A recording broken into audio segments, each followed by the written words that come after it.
Bersatulah Indonesia, jangan pernah terpecah belah.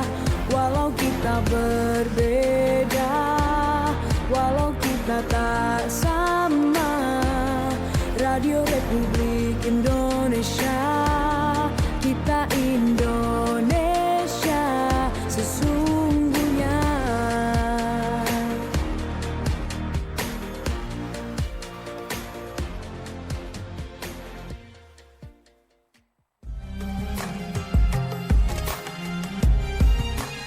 Mutiara Pagi Pro 1.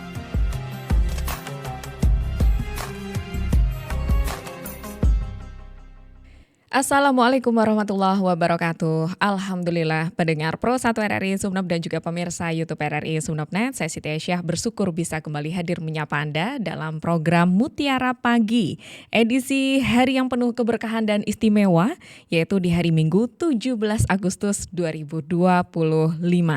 Kita bersama-sama menyambut Hari Kemerdekaan Republik Indonesia yang ke-80. Nah, dalam suasana penuh syukur ini kita hadir kembali dalam program Mutiara Pagi dengan tema yang spesial, yaitu menjadi pribadi yang sosial dan empati dalam mensyukuri kemerdekaan Republik Indonesia yang ke-80. Telah hadir bersama kita di studio pendengar dan pemirsa narasumber yang insya Allah akan memberikan pencerahan, kemudian juga beliau akan memberikan banyak ilmu kepada kita, tentu saja juga motivasi yang luar biasa di hari kemerdekaan ini. Bapak Kiai Surya Fajar Rashid SPD MPDI, Sekretaris LDNU Kabupaten Sumeneb. Assalamualaikum Pak Kiai. Waalaikumsalam warahmatullahi wabarakatuh. Bagaimana kabarnya hari ini Pak Kiai? Alhamdulillah sehat walafiat Mbak Ais. Alhamdulillah, dan kita juga semangatnya berbeda ya Pak Kiai hari ini. Ya, ini hari yang istimewa. Hari kemerdekaan Republik Indonesia yang ke-80. Ya. Sehingga harus punya semangat yang luar biasa. Masya Allah. Dan 80 ini bukan usia yang muda ya Pak Kiai? Bukan usia yang muda tapi sudah dewasa dan matang. Dan matang. Harusnya kita juga sebagai bangsa harus juga lebih matang dan dewasa. Betul, terutama betul. dalam berislam juga ya Pak Kiai? Dalam berislam, dalam berbangsa dan bernegara. Bernegara juga. Silahkan dengan mukadimahnya terlebih dahulu Pak Kiai, sebelum nanti kita akan tanya-tanya terkait dengan tema hari ini. Assalamualaikum warahmatullahi wabarakatuh. Waalaikumsalam. Bismillahirrahmanirrahim. Alhamdulillah. Alhamdulillahilladzi hadana ilal aqidatil mahmudah wa hiya aqidatus salafin as-salihil ma'rufah bi aqidati ahlis sunnah wal jamaah. Wassalatu wassalamu ala rasulillahil qail alaikum bisunnati wa sunnati khulafair rasyidin min ba'di amma ba'du. Yang kami banggakan para pemirsa RRI Pro 1 dalam hal ini program Mutiara Pagi. Mari kita pertama-tama memanjatkan puji syukur kehadirat Allah Subhanahu wa taala karena pada pagi hari yang cerah ini, yang spesial di hari kemerdekaan RI ke-80 yang kita peringati bersama di seluruh Indonesia. Dengan kita selalu bersyukur kepada Allah, mudah-mudahan kita akan selalu mendapatkan barokah dan ridha dari Allah Subhanahu wa taala. Amin ya rabbal alamin. Kemudian tidak lupa salawat beserta salam marilah kita selalu haturkan keharibaan junjungan kita Nabi besar Muhammad sallallahu alaihi wasallam, kepada keluarganya, kepada sahabat-sahabatnya, kepada tabi'in, tabi'in, dan mudah-mudahan kita sekalian, pemirsa semuanya yang ada di rumah akan mendapatkan syafaat dari Rasulullah Muhammad sallallahu alaihi wasallam. Para pemirsa Mutiara Pagi yang berbahagia, pada pagi hari ini kita mengambil sebuah tema, yakni menjadi pribadi yang punya jiwa sosial dan empatik dalam mensyukuri Hari Kemerdekaan RI ke-80. Apa sih kaitannya antara mensyukuri kemerdekaan RI ke-80 dengan pribadi-pribadi yang punya jiwa sosial dan empatik? Para pemirsa yang berbahagia, perlu disampaikan bahwa kemerdekaan RI adalah berkat perjuangan para pahlawan, para syuhada kita. Dan ini kalau tidak punya rasa rela berkorban, punya rasa sosial yang tinggi, punya rasa empati kepada bangsa dan negara, maka tentunya para pahlawan tidak mungkin akan berjuang dengan menteteskan darah beliau ketika memperjuangkan kemerdekaan RI. Tapi karena mereka atau beliau-beliau punya jiwa sosial yang tinggi, punya rasa rela berkorban untuk kepentingan bersama, untuk kepentingan bangsa dan negara. Sehingga baik tenaga, pemikiran, bahkan nyawanya dikorbankan untuk kepentingan bersama, yakni kemerdekaan bangsa Indonesia. Oleh karenanya, kita sebagai masyarakat, sebagai rakyat Indonesia yang pada saat ini menikmati kemerdekaan RI ke-80, ada 4 hal yang harus kita jaga, pilar negara, yang kita sering mendengarkan disingkat menjadi PBNU. PBNU itu bukan pengurus besar Nahdlatul Ulama, tapi P-nya itu Mbak Ais adalah Pancasila, B-nya itu adalah Bhinneka Tunggal Ika, N-nya itu adalah NKRI, dan yang terakhir adalah U-nya Undang-Undang Dasar 45. Maka inilah tugas kita dalam mensyukuri kemerdekaan RI, bagaimana kita bisa menjaga falsafah yang ada di dalam Pancasila, mulai sila yang pertama sampai yang kelima.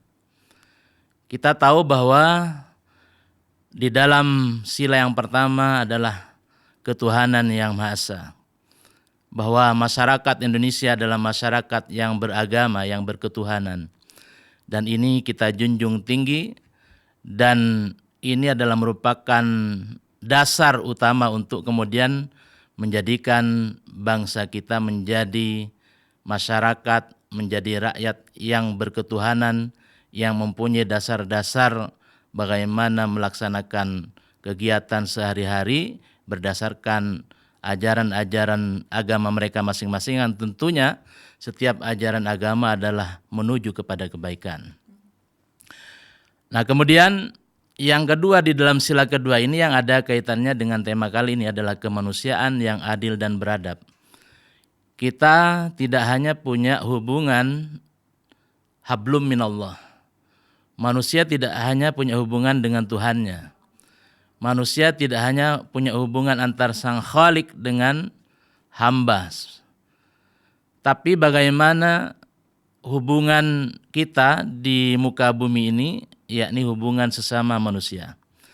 Kalau diistilahkan bahwa manusia yang paling mulia di sisi Allah adalah orang-orang yang bertakwa.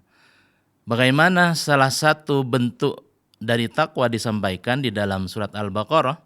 Di awal-awal surat Al-Baqarah disampaikan, A'udzubillahi minasyaitonirrajim. Bismillahirrahmanirrahim. Alif lam mim. Dzalikal kitabu la raiba fih hudal lil muttaqin. Kemudian yang dikatakan orang yang bertakwa ini Allah menjelaskan sendiri. Yang pertama, alladzina yu'minuna bil ghaibi wa yuqimunas salata wa mimma razaqnahum yunfiqun, bahwa yang pertama adalah orang-orang yang beriman kepada hal yang gaib, menegakkan salat yang 5 waktu, dan ini yang kaitannya dengan tema kita sekarang, wa mimma razaqnahum yunfiqun, dan memberikan sebagian hartanya kepada orang-orang yang membutuhkan. Nah, disinilah mensyukuri nikmat kemerdekaan pada saat ini. Kalau kita kaitkan dengan tema membangun jiwa sosial, membangun pribadi yang empatik, disinilah bahwa bagaimana kita sebagai manusia yang hidup di dunia ini harus punya rasa sosial. Artinya apa? Ketika ada orang lain yang membutuhkan uluran tangan kita dan kita punya kemampuan untuk membantunya, itu adalah kewajiban kita yang punya kemampuan untuk bisa memberikan solusi kepada mereka. Ini ada sebuah kisah yang luar biasa, Mbak Ais ya.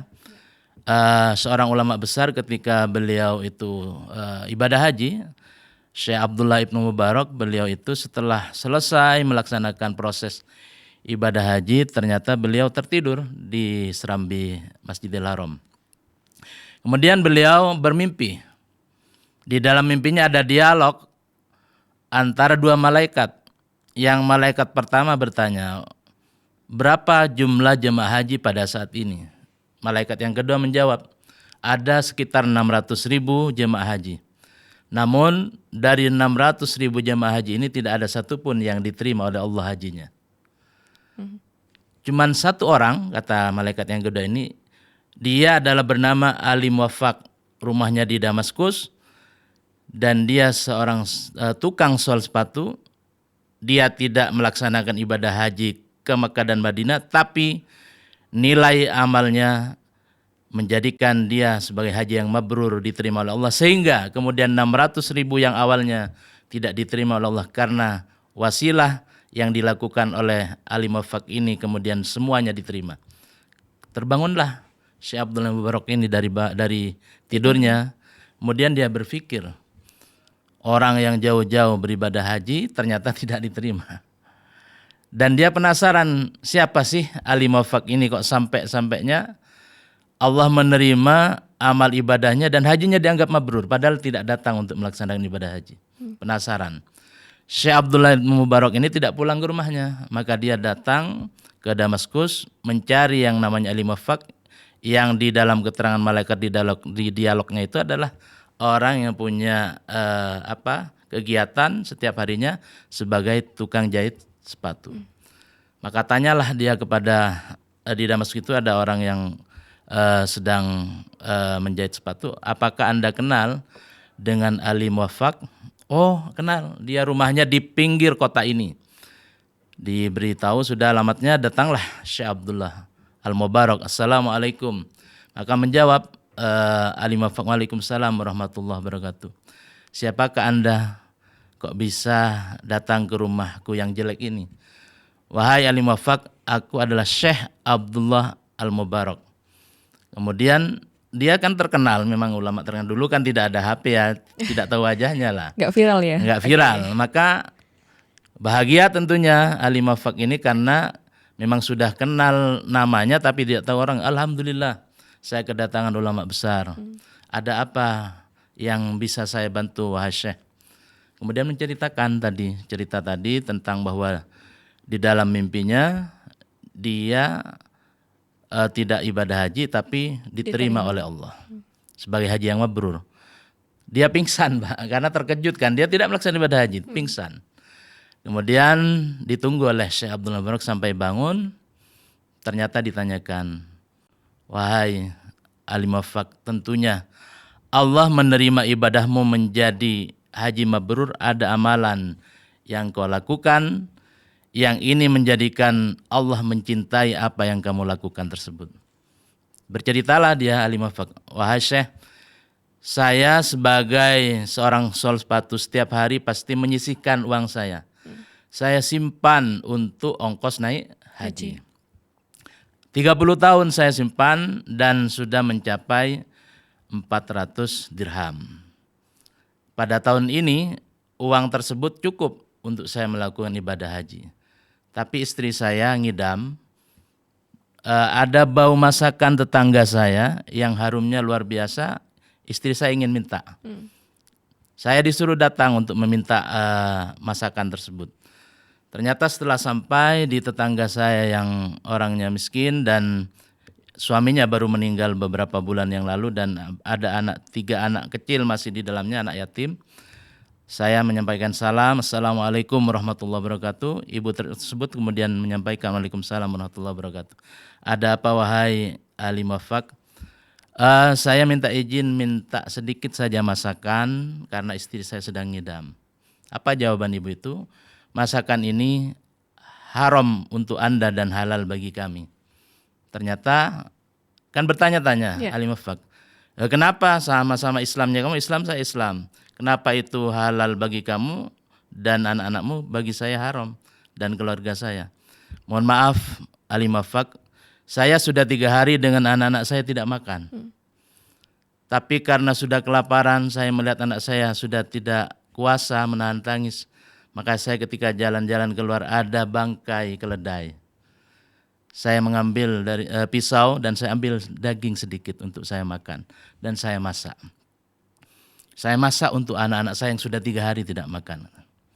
Maka menangislah Ali Muwaffaq ini. Dalam hatinya berkecamuk. Seakan-akan ada dialog dalam hatinya. Wahai Ali Muwaffaq, apakah kamu akan melanjutkan ibadah haji? Sedangkan ada tetanggamu yang membutuhkan uluran tanganmu. Maka dia menangis sambil pamit pulang. Saya mau pulang dulu Bu. Menyampaikan kepada istrinya kejadian tersebut. Dan meminta istrinya memasak dengan masakan yang baik. Dengan buah-buahan yang banyak. Dan datang lagi ke ibu itu. Wahai ibu, tolong dibuang makanan tersebut. Ini istri saya memasak. Dan makanlah anak-anakmu dengan masakan ini. Dan ini saya punya uang 400 dirham. Yang tujuan saya adalah untuk ibadah haji. Tapi saya berikan kepada ibu dan anak-anak ibu untuk kepentingan beberapa bulan ke depan. Mungkin bisa jadi modal usaha. Menangislah ibu tersebut karena mendapatkan uang dan juga masakan yang luar biasa. Rasa empati yang semacam inilah yang kemudian tergugah.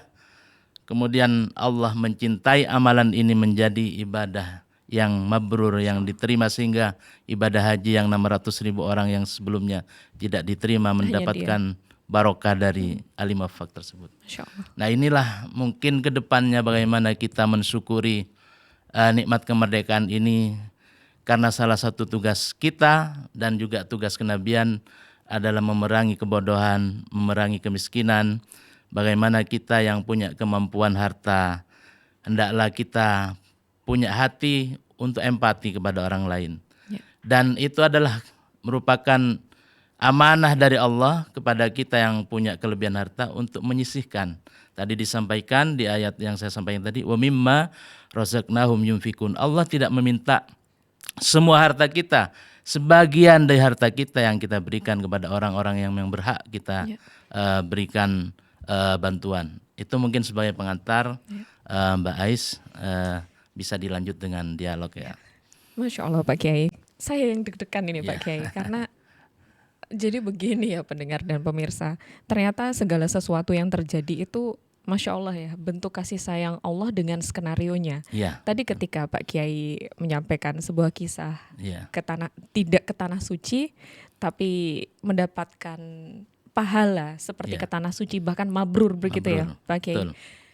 Saya dalam hati tadi, saya ada teman yang kemudian sedang dipanggil ke tanah suci, betapa di satu sisi bahagia, di sisi lain nangis juga Pak Kiai, kapan ya saya begitu. Dan dari kisahnya Pak Kiai tadi, seolah Allah itu menjawab dengan mukadimahnya Pak Kiai barusan, yang kemudian relate dengan diri saya begitu Pak Kiai. Ternyata wah, ini jadi terharu sendiri Pak Kiai. Jadi empati itu yang kemudian sebegitu powerfulnya ya Pak Kiai, dibandingkan dengan ibadah yang mungkin biasa kita lakukan seperti ritual, bahkan itu haji kan luar biasa Pak Kiai, hanya yang mampu yang kemudian bisa begitu ya. Sebuah kisah yang benar-benar sesuai dengan tema kita di era sekarang ini. Cuma kalau dikaitkan dengan era sekarang Pak Kiai, setiap kali peringatan hari ulang tahun, baik itu ulang tahun diri sendiri, kemudian instansi atau organisasi di mana kita bekerja, dan sekarang ini yang sedang kita rayakan bersama yaitu Hari Ulang Tahun Republik Indonesia. Ada banyak kemeriahan di sana, ada banyak kemegahan acara yang kemudian diselenggarakan. Di satu sisi Pak Kiai mengingatkan kita terkait dengan simpati dan empati. Bagaimana kemudian kita menyeimbangkan keduanya begitu Pak Kiai. Untuk peringatan, gebiarnya tapi tidak melupakan atau bahkan gebiarnya itu bisa menyentuh hati kita untuk bisa berempati dan bersyukur, seperti apa Pak Kiai? Baik, terima kasih. Jadi dalam hal memeriahkan kemerdekaan RI kan kita banyak tahu sudah bahwa banyak mengadakan lomba-lomba yang tentunya itu adalah merupakan luapan kebahagiaan kita atas kemerdekaan RI. Cuman saya bisa memberikan atau menyarankan, silakanlah dengan lomba-lomba hiburan tidak apa-apa. Tapi paling tidak diseimbangkan ada kegiatan-kegiatan sosial yang itu adalah merupakan bagian dari sisi kemanusiaan kita, bahwa ternyata negara kita yang merdeka ini masih banyak orang-orang yang miskin yang membutuhkan bantuan dari kita yang punya kemampuan. Misalnya dengan kegiatan santunan anak yatim, ya kan. Kemudian membantu janda-janda yang tua. Kalau yang muda mungkin bagian saya, Pak. Kajak yang ngungkuan. Jadi bagaimana kegiatan-kegiatan yang merupakan luapan kebahagiaan ini tidak melupakan sisi-sisi lain di mana ada kesedihan-kesedihan dari sebagian rakyat Indonesia yang mungkin perlu sentuhan tangan kita, yang mungkin perlu bantuan dari kita yang punya kelebihan harta. Sehingga apa kegiatan yang kita lakukan ini tidak hanya berupa dalam tanda kutip hura-hura, ya kan, tapi ada sisi sosial. Kemudian tidak kalah pentingnya di setiap desa itu di akhir kegiatan seharusnya lah atau diharapkan karena kita mengenang jasa para pahlawan ditutup dengan kegiatan mendoakan, ya kan, misalnya istighosah atau doa bersama kepada para pahlawan kita. Yang kita selama ini tentunya tidak pernah melakukan peperangan, kita tidak pernah melakukan perjuangan baik itu secara fisik ataupun meneteskan darah kita, maka itu yang bisa kita lakukan dengan harta kita, dengan tenaga dan pemikiran kita. Bagaimana bisa memberikan rasa empati kepada orang-orang yang memang selama ini mungkin terpinggirkan, ya, termarginalkan, seperti itu. Baik, akhirnya momentum kemerdekaan Republik Indonesia ini juga menjadi momen yang membahagiakan mereka, ya, Pak Kiai? Ya, betul. Orang-orang yang benar-benar membutuhkan uluran Sehingga tangan kita, ya. Kaitannya dengan yang tadi, rasa syukur kita dengan kemerdekaan ini menjadikan mereka orang-orang yang selama ini mungkin sulit dalam mendapatkan rezeki yang tidak sama dengan kita, kemudian bahagia juga. Wah, ternyata kemerdekaan, memperingati kemerdekaan ini adalah merupakan sisi yang sangat baik bagi kita-kita, kata mereka yang mungkin mereka memang butuh bantuan kita. Nah, ini sekali dayung. Ya, dua hal bisa didapatkan. Dua pulau terlampaui. Dan perlu disampaikan, Nabi pernah menyampaikan bahwa orang yang membahagiakan saudaranya sesama muslim itu akan lebih baik daripada beribadah atau iktikaf, duduk saja ya di masjid. Di masjidku, kata Nabi, bahasanya masjidku adalah Masjid Nabawi kan, selama 2 bulan. Orang yang iktikaf ini kalau di masjid di Indonesia kan pahalanya cuma 1. Tapi ketika iktikaf di Masjid Nabi adalah 1000 kali. Masya Allah. Dan dikalikan 2 bulan ini. Kan luar biasa. Membahagiakan orang, misalnya ada orang yang memang butuh. Sampian kemudian Mbak Ais misalnya ada orang, saya mau pinjam lah 10.000, dikasih, kan bahagia dia. Itu ibadah itu jauh luar biasanya, kata Nabi, lebih baik daripada kamu iktikaf di masjidku 2 bulan. Ganjarannya. Yang tadi dikali 1000 daripada iktikaf yang di masjid biasa. Di masjid di Indonesia lah atau di luar Masjid Nabawi. Itu luar biasanya, makanya kita jangan berpikir hanya ibadah yang vertikal saja yang luar biasa pahalanya. Tapi ibadah sosial kalau kita contohkan kisah yang tadi justru ini yang akan lebih menjadikan Allah senang kepada kita. Insya Allah. Baik, nah bagaimana pendengar dan pemirsa, tergugahkah Anda rasa syukur dan juga empati? Semoga iya ya Pak Kiai ya. Tadi ini yang kita harapkan bersama ya. Betul, dan itu tadi akhirnya yang bergembira tidak hanya yang jualan bendera saja di pinggir jalan Pak Kiai, itu kan menjadi momentum kebahagiaan mereka ya. Tapi bisa merata semuanya karena kita berempati untuk membantu. Baik Pak Kiai, kita lanjutkan di sesi berikutnya. Dan pendengar serta pemirsa pastikan Anda terus stay tune di Mutiara Pagi edisi Kemerdekaan Republik Indonesia.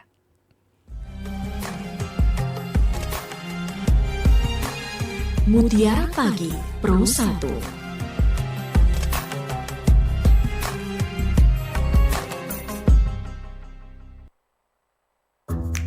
Wih, keren banget nih. Katanya ada obat herbal bisa mencegah sakit gigi seumur hidup. Ada hoax tuh. Widih. Ini juga keren nih. Ada sumber energi baru PLTH, pembangkit listrik tenaga hampa. Itu juga hoax kali. Lu bacanya apaan sih? Aduh, pantesan portal abal-abal lo baca.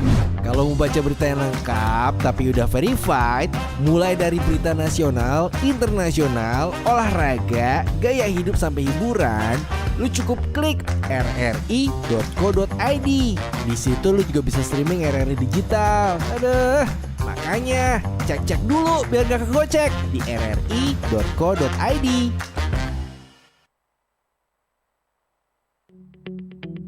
RRI Digital dengan tampilan baru, berbagai konten kolaborasi dari berbagai program nasional, termasuk siaran visual langsung, siaran radio langsung, daftar putar musik, podcast, berita video, dan berbagai fitur interaksi pengguna dalam permainan. Berbagai konten menarik seperti suka, komentar, dan berbagi, serta obrolan langsung dengan penyiar dan pengguna. Pesan langsung dan fasilitas obrolan pribadi antara pengguna aplikasi juga tersedia. RRI Digital tersedia di Google Store dan App Store. RRI Digital.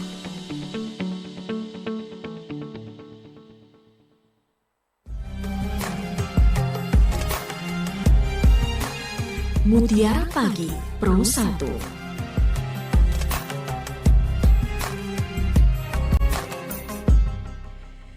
101,3 FM Pro 1 RRI Sumeneb, kanal informasi dan inspirasi. Saya Ais masih membersamai Anda dalam program Mutiara Pagi edisi Kemerdekaan 17 Agustus 2025. Dan siaran kami juga bisa Anda nikmati melalui aplikasi RRI Digital. Untuk Anda yang belum download, silahkan bisa di-download sekarang juga. Juga melalui YouTube RRI Sumeneb. Jangan lupa untuk Anda subscribe, like, komen, dan juga share. Pendengar dan pemirsa, hari ini kita bahas topik spesial kemerdekaan, yaitu menjadi pribadi yang sosial dan empatik dalam mensyukuri kemerdekaan Republik Indonesia yang ke-80. Bersama dengan narasumber, Sekretaris LDNU, Lembaga Dakwah NU, Nahdlatul Ulama, Sumeneb, Kiai Surya Fajar Rashid, SPD MPDI. Dan tadi beliau sudah sampaikan bahwa ini sangat mudah diingat ya Pak Kiai, PBNU singkatan dari Pancasila, Bhinneka Tunggal Ika, NKRI, kemudian Undang-Undang. 45 ya. Nah, Undang-Undang 45 itulah yang menjadi dasar dan landasan kita untuk bisa bersifat atau memiliki karakter menjadi pribadi yang sosial dan empati dalam mensyukuri kemerdekaan Republik Indonesia ke-80 ini ya Pak Kiai.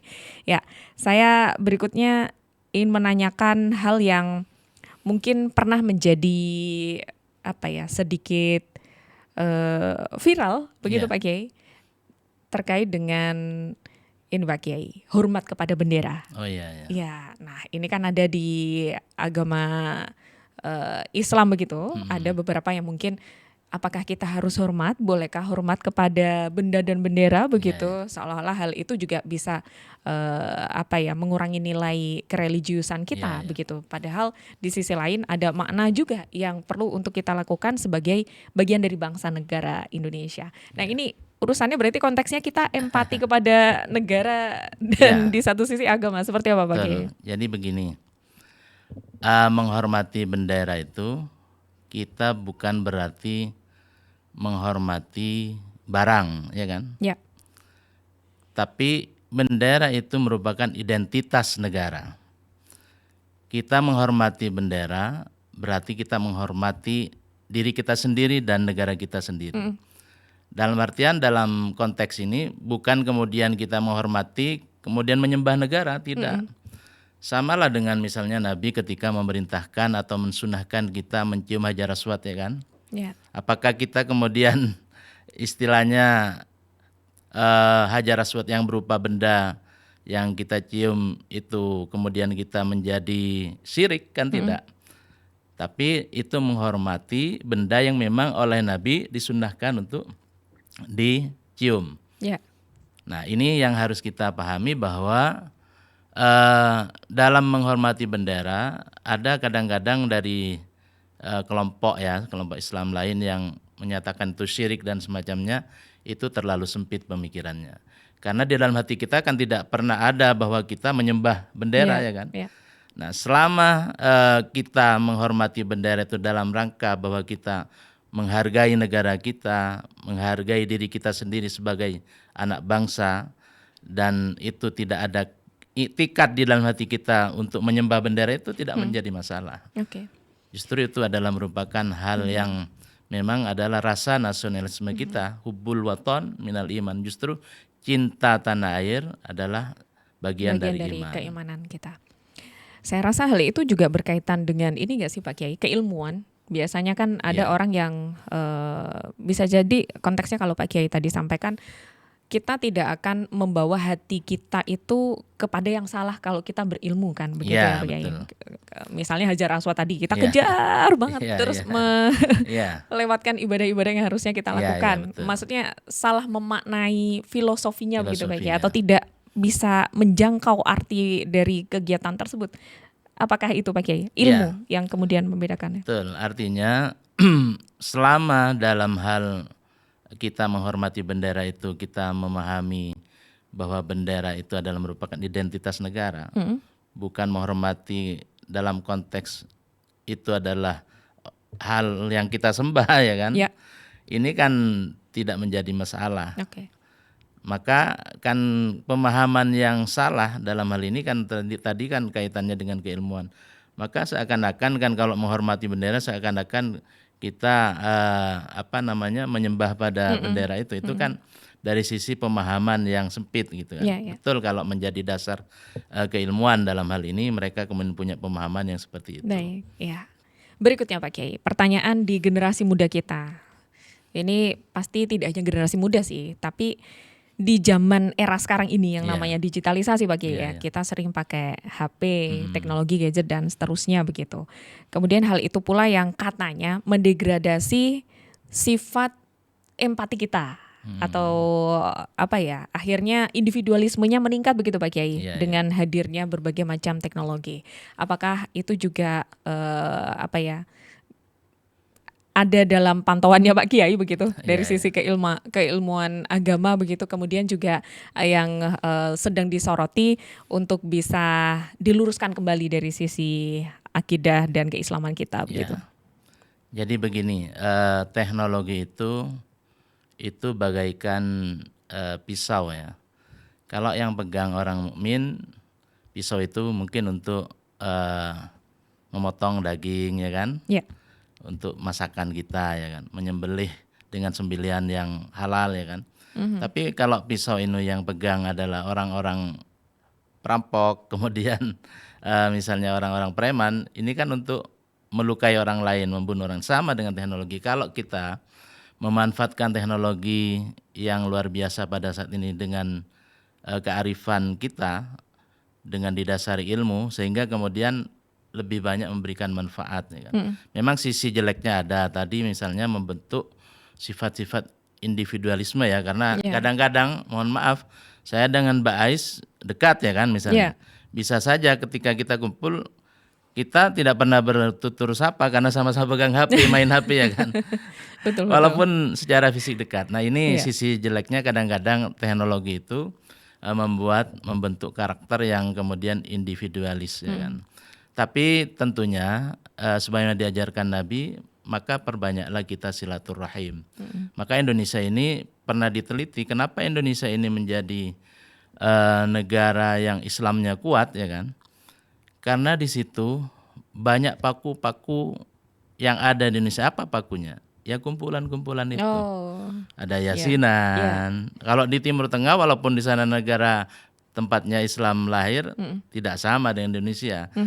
Ada kumpulan yasinan, tahlilan, sholawatan. Nah inilah paku-paku yang kemudian menjadikan Indonesia termasuk negara yang mayoritas agama Islam dan Islamnya kuat. Dan bahkan banyak orang dari negara luar yang ingin belajar bagaimana kedamaian yang mayoritas Islam di Indonesia dan yang minoritas itu bisa menjadi hal yang terlindungi oleh yang mayoritas, sehingga ada rasa saling toleran ya kan, saling menghargai, tidak saling kemudian mencari kesalahannya ya kan. Nah, ini harus kita lestarikan berarti paku-paku tadi ya Pak Kiai. Paku-paku tadi, silaturahim itu jangan sampai ditinggalkan. Iya. Baik, seperti itu. Nah, berikutnya Pak Kiai, terkait dengan empati dan juga simpati begitu ya, Ya. yang kemudian sering juga ada di media sosial kita. Nah, bagaimana dengan bantuan yang kadangkala itu dibuat dengan tujuan yang lain Pak Kiai, semacam pencitraan dan lain sebagainya begitu Iya, iya. katanya. Ini kan Iya, agak iya. kontroversi juga ya. Iya, iya. Nah, bagaimana kemudian kita tetap menjaga empati? Di satu sisi kalau netizen lihat kan akhirnya ada ini Pak Kiai, perasaan kayak wah ini kayaknya pencitraan Iya, nih, iya. langsung suudon dulu. Iya, iya. nih. Seperti apa Pak Kiai menanggapi hal itu di era sekarang? Benar sekali memang ada banyak hal konten yang berupa misalnya kegiatannya sosial. Dan itu justru banyak influencernya ya kan Iya. dengan konten itu. Kita kembali kepada Al-Qur'an. Al-Qur'an tidak melarang hal itu semacam mempertontonkan ya. Ya. Dalam konteks ya, dia tidak punya niatan ria. Tapi dalam hal justru ingin menggugah orang lain supaya juga ikut melakukan seperti itu. Syiar ya, Pak Kiai. Syiar ya. Ya. Itu yang harus dibatasi dulu. Siap. Dalam konteks dia bukan ingin dipuji, bukan dia, tapi ingin agar orang lain juga melakukan hal seperti itu. Di dalam Al-Quran disampaikan dalam surat Al-Baqarah ayat 271, in tubdus shadaqati fa ni'mahi wa in tukhfuha wa tu'tuhal fuqara'a fa huwa khairul lakum wa yukaffir ankum min sayyiatikum wallahu bima ta'maluna khabir. Ini yang disampaikan oleh Allah di dalam Al-Quran. Jika kamu menampakkan sedekah-sedekahmu, itu baik. Itu ya bahasanya ya. Dalam konteks tadi ya. Menampakkan dalam artian bukan ingin dipuji, bukan di luar karena Allah, tapi dia memang karena Allah. Cuman dia ingin supaya orang lain bisa melakukan juga ya dalam konteks itu ya. Ya. Bukan ingin dipuji, bukan riya ya. Misalnya ada santunan anak yatim kan dipertontonkan itu kan. Ya. Tapi dalam konteksnya bukan karena riya, tapi ingin supaya syiar, supaya di lembaga lain juga melakukan, orang lain juga bisa melakukan itu ya kan. Maka itu baik, masih dikatakan baik. Oke. Masih baik. Tapi Allah menyampaikan, dilanjutkan dalam ayat ini. Wa in tukhfuha, jika kamu melakukan sedekah dengan bersembunyi, artinya tidak dipertontonkan, wa tu'tuhal fuqara'a, dan diberikan kepada orang fakir, maka Allah menyampaikan fahuwa khairul lakum, itu lebih baik bagi kamu. Yang tadi tidak jelek ya. Bersembunyi-sembunyi memberikan kepada orang lain yang tidak diketahui orang lain, itu lebih baik. Bisa dipahami ya. Kalau yang tadi itu baik. Ya, Nggak ini apa-apa. lebih baik. Dengan konteks ya, dia ingin Syiar tadi. supaya syiar.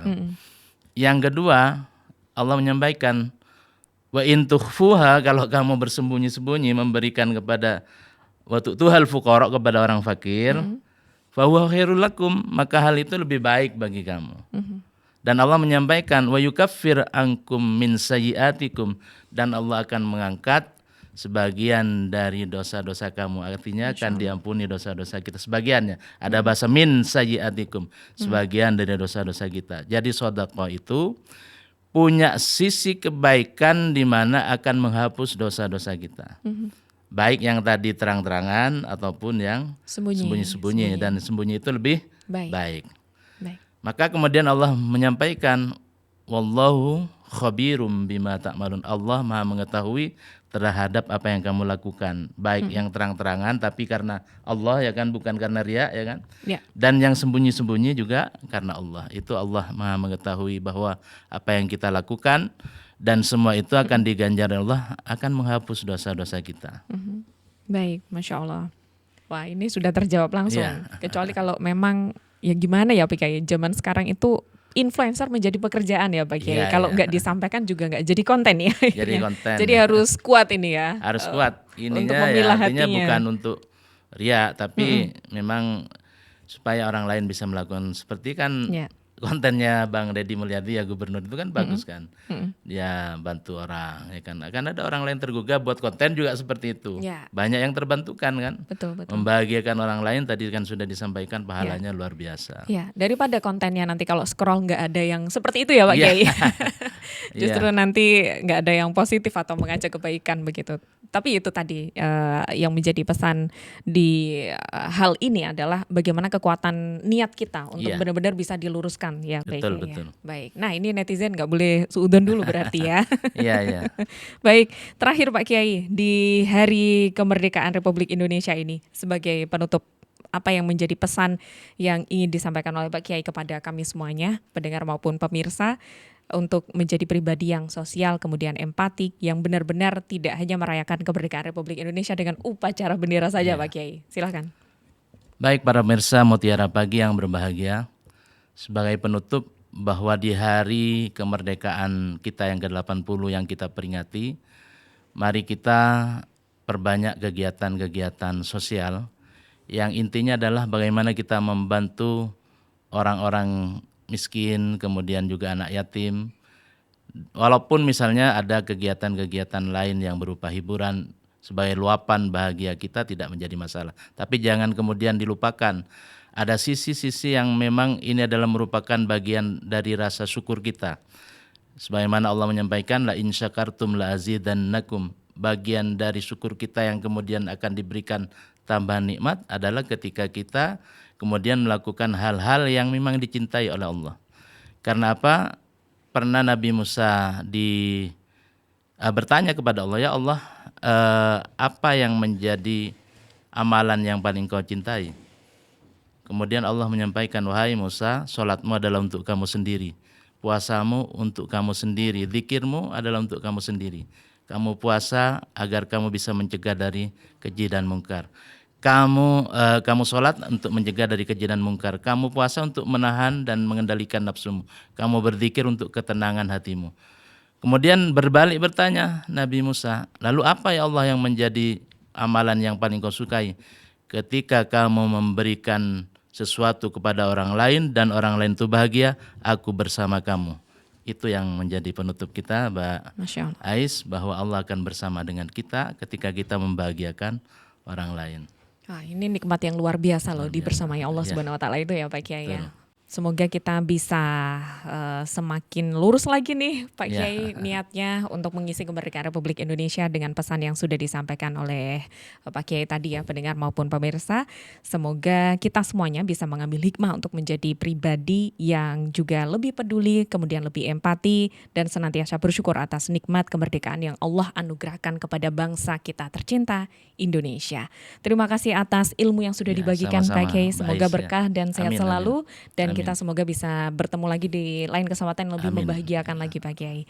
Dan kami juga ucapkan terima kasih untuk Anda semuanya, pendengar dan pemirsa yang sudah bersama kami dalam program Mutiara Pagi edisi Kemerdekaan Republik Indonesia yang ke-80. Tetap merdeka. Baik, dan saya Ais mewakili kerabat kerja yang bertugas pamit undur diri. Assalamualaikum warahmatullahi wabarakatuh. Waalaikumsalam warahmatullahi wabarakatuh.